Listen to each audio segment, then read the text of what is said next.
Simulacrum adalah duplikasi dari duplikasi, namun yang aslinya sudah tidak ada, atau hilang, atau tidak ditemukan, sehingga antara duplikasi dan yang asli menjadi kurang. Seperti contoh, sebuah kunci yang diduplikatkan, lalu duplikatnya diduplikatkan kembali, dan proses tersebut diulang-ulang, sehingga perbedaan-perbedaan kecil pada setiap duplikasi atau salinannya menumpuk dan menjadi perbedaan yang besar.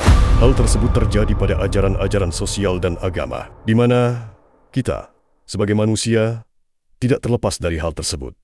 Namun kali ini, kita membahas sedikit mengenai sebuah simulacrum pada ajaran Islam. Berbagai simulacrum yang terjadi pada agama Islam, seperti ajaran agama, yang maksud dan tujuannya sebagaimana terdapat pada kitab suci, sudah berbeda. Maksud dan tujuannya sudah berbelok dengan apa yang kitab suci maksudkan. Karena proses salinan manusia yang terlalu banyak, dengan perbedaan-perbedaan kecil yang terdapat pada masing-masing salinannya yang disalin secara berulang, dari waktu ke waktu, dari kelompok kepada kelompok, dan dari manusia ke manusia lain, sampai pada suatu titik. Maksud dan tujuannya berbelok dengan apa yang kitab suci maksudkan, akibat proses duplikasi yang berulang. Dunia keberagaman dalam abad informasi dan virtual saat ini tidak dapat terlepas dari pengaruh citra dan pencitraan, seperti pengetahuan, komunikasi dan dakwah, kini dilakukan melalui citra dan pencitraan teknologi, seperti kitab suci dalam aplikasi, kajian online, dan masih banyak lagi. Hal tersebut menjadikan kemudahan bagi agama melakukan aktivitas keagamaannya.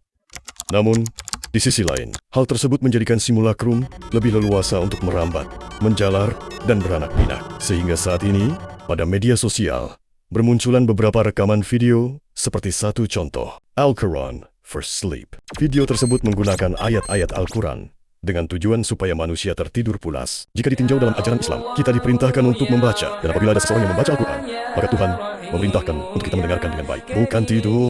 Video tersebut banyak bertebaran di channel media sosial saat ini. Al-Quran merupakan sebuah pedoman yang dimana manusia diperintahkan Tuhan untuk membacanya secara sadar akan arti dan tujuannya. Namun, kurangnya akal dan edukasi menjadikan pergeseran makna dan maksud akan sebuah pedoman. Dan yang banyak terjadi saat ini, manusia memutar Al-Quran for Sleep untuk pengantar tidur. Sebagaimana Al-Quran adalah penyampaian Tuhan kepada umat manusia. Bagaimana perasaanmu jika kamu sedang berbicara, tapi lawan bicaramu malah tertidur? Agama yang seharusnya bertujuan kepada sesuatu yang luhur, seperti iman, kesucian, kepercayaan, tauhid, kesalehan, spiritualitas, kezuhudan, pahala, dan akhirat, menjadi sebaliknya, yakni keduniawian dan berbagai hasrat-hasrat duniawi yang ingin manusia peroleh, ingin kaya, kelimpahan akan benda-benda material, dan kebahagiaan semu.